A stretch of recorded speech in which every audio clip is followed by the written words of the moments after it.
¿Qué tal? Les doy la bienvenida. Vamos a analizar a fondo un tema de enorme relevancia, el marco legal y médico forense que Bolivia ha construido para enfrentar la violencia sexual.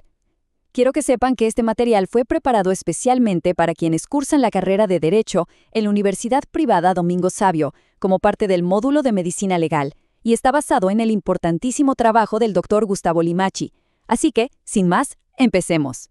Bueno, para poder abordar este tema tan complejo, vamos a seguir una ruta de 5 puntos. Vamos a ir paso a paso, viendo primero el problema, luego las leyes, cómo se aplica en la salud, los procedimientos forenses y finalmente cómo todo esto busca garantizar los derechos.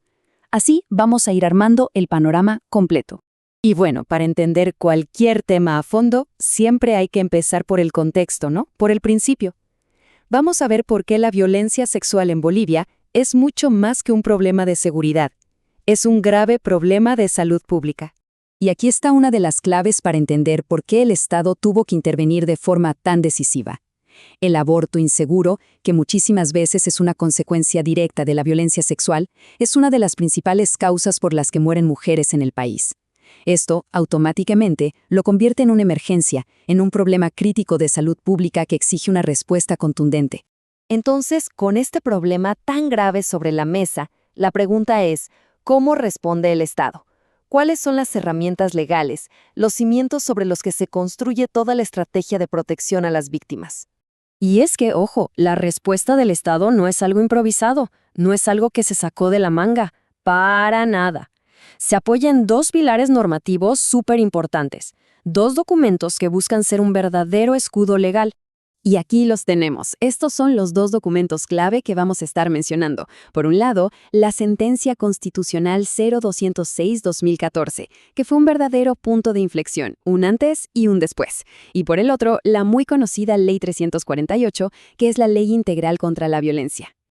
Y aquí hay que poner mucha atención, porque esto es crucial. La sentencia constitucional no es una sugerencia, no es una recomendación. No, es una orden, es de carácter vinculante y obligatorio para absolutamente todas las instancias del Estado. Ministerio de Salud, jueces, fiscales, la policía, todos, sin excepción, tienen que cumplirla. Y de la mano de la sentencia está la Ley 348. El objetivo de esta ley es, muchísimo más amplio si se quiere. No busca solo reaccionar ante la violencia, sino algo mucho más profundo, garantizar el derecho fundamental de todas las mujeres a tener una vida libre de ella. A ver, para que quede súper claro, pensemos en la sentencia constitucional como una llave maestra, una herramienta muy específica que vino a desjudicializar el acceso a la interrupción legal del embarazo. O sea, quitó un montón de trabas burocráticas. Mientras que la Ley 348 es como el gran paraguas, ¿entiende? Es la que da el marco general de prevención, atención, protección para todas las formas de violencia. Ambas se complementan perfectamente. Ok, todo esto suena muy bien en el papel, ¿verdad? Pero la gran pregunta es, ¿cómo aterriza todo esto en el día a día? ¿Cómo se traduce una ley en la atención que recibe una víctima cuando llega a un centro de salud?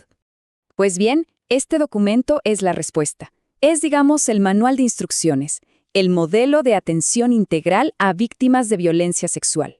Su meta es estandarizarlo todo, que la atención sea la misma y con la misma calidad en una gran ciudad como en la comunidad más alejada. Y ahora llegamos a un número que es clave, que es crítico en todo este protocolo, un número que puede cambiarlo todo y que define la efectividad de la respuesta. Hablamos de las primeras 72 horas. Dentro de esa ventana de tiempo, de esas 72 horas, se activa todo un protocolo que es innegociable. Va desde lo más urgente, como la contención emocional y curar las heridas físicas, hasta la profilaxis para prevenir ITS y VIH. Y, algo fundamental, la recolección de la evidencia médico-legal. Es un doble juego, cuidar la salud de la víctima y al mismo tiempo asegurar las pruebas para la justicia. Y aquí hay otro punto que vino a cambiar las reglas del juego. Para bien, para solicitar la interrupción legal del embarazo, en los casos que la ley contempla, se acabó el calvario burocrático. Ya no hace falta una orden de un juez ni un proceso eterno. Solo se necesita una copia de la denuncia y listo. Se eliminó una barrera que, en sí misma, era una forma de revictimización. Muy bien, ahora vamos a meternos de lleno en la parte médico-forense, porque, seamos claros, sin pruebas es muy difícil que haya justicia. ¿Cómo se recolecta y se valora esa evidencia de forma correcta? La pieza clave, el documento que inicia todo el proceso forense, es este, el certificado único. Y créanme, no es un formulario más. Es la piedra angular sobre la que se va a construir toda la argumentación legal, porque estandariza cómo se registra todo lo que se encuentra. Y ojo con esto, que es muy importante. La ley no anda con rodeos aquí. Todo el personal de salud, cualquiera, sea de un hospital público o de una clínica privada, tiene la obligación legal de emitir este certificado. Y además, tiene que ser gratis. No hay peros que valgan. Miren este diagrama, por ejemplo. Es una muestra perfecta de cómo se busca ser lo más objetivo posible.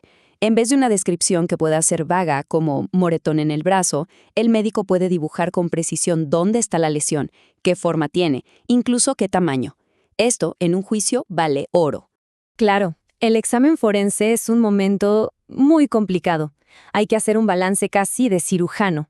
Por un lado, ser súper riguroso, buscar hasta el último detalle, tomar muestras de ADN, revisar la ropa, pero por otro, y esto es lo más importante, tratar a la víctima con una humanidad y un respeto enormes.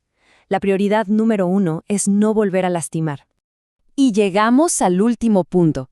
Si tuviéramos que resumir toda esta estructura legal y médica en una sola idea, sería esta. La víctima está en el centro de todo. Punto. Cada ley, cada paso del protocolo, cada formulario está pensado para protegerla. Y la Ley 348 es súper clara en esto. No se anda con ambigüedades. Ahí vemos una lista de derechos fundamentales. Y fíjense que no habla solo de acceso a la justicia, que es obvio. Habla de atención con calidad y calidez, de proteger la dignidad, de buscar la verdad y de reparar el daño. Es un enfoque totalmente integral. Pero claro, no se puede solucionar un problema si no se entiende de dónde viene. Y el propio marco legal es honesto al respecto. Reconoce que la violencia sexual no es un hecho aislado, no, es una manifestación brutal de poder, una que se alimenta de patrones culturales, de formas de pensar y actuar que discriminan y que lamentablemente siguen muy arraigadas en la sociedad. Y todo esto nos deja con una pregunta final, que es quizá la más grande de todas. Tenemos un marco normativo que, en el papel, es robusto, es completo, es de avanzada. La pregunta es, ¿y en la práctica? ¿Cuáles son los obstáculos y los desafíos del mundo real para que esta protección le llegue de verdad a cada persona en cada rincón de Bolivia que la necesite? Ahí queda la reflexión.